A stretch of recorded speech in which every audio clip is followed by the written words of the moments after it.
पुढची बातमी बघूया. कोणताही रंग कुणाच्या बापाचा नाहीये, सगळे रंग निसर्गाचे आहेत. अभिनेते सयाजी शिंदे यांनी रंगावरून सुरू असलेल्या राजकारणावर भाष्य केलं.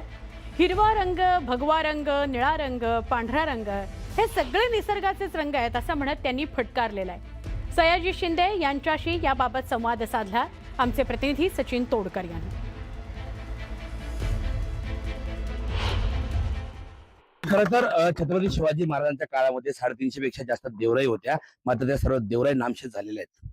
देवरायावर अतिक्रमण झालीत. लोकांनी बरंच त्याचं महत्त्व जाणलं नाही. पण ज्या देवराया शिल्लक आहेत, महाराष्ट्र गव्हर्नमेंट त्याची जरूर नोंद घेतलेली आहे, घेते आणि त्याचं अतिक्रमण वाचवेल अशी अपेक्षा आहे आणि आपण प्रयत्न करतोय. मुख्य म्हणजे कोणी करायचं तर आपल्या स्वतःपासून सुरुवात करायची. तुम्हाला जर स्वतःपासून सुरुवात केली, प्रत्येकानं आपल्या आयुष्या इतकी, आपल्या जगण्या इतकी, त्याचं जितकं वय आहे त्याने प्रत्येकाने झाडं लावली तरी बस आहे.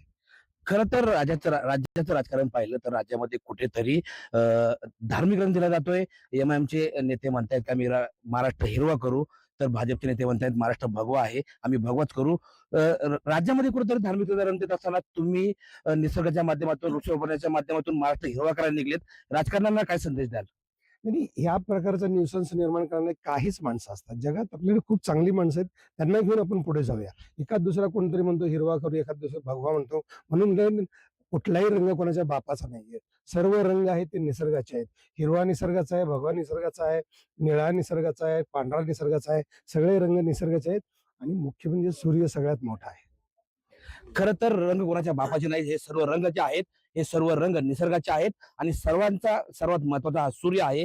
त्यामुळं जास्तीत जास्त वृक्षारोपण करावं आणि त्यासाठी देवराया उभारण्यासाठी या ठिकाणी अभिनेते सयाजी शिंदे यांनी पुढाकार घेतला असून छत्रपती शिवाजी महाराज देवराई या जो उपक्रम आहे ते राज्यभर राबवणार आहेत आणि त्या उपक्रमाची सुरुवात आज छत्रपती शिवाजी महाराजांचं जन्मस्थळ असणाऱ्या जुन्नर तालुक्यातून आंबले गावातून झालेली आहे. आंबले गावातून झालेली आहे.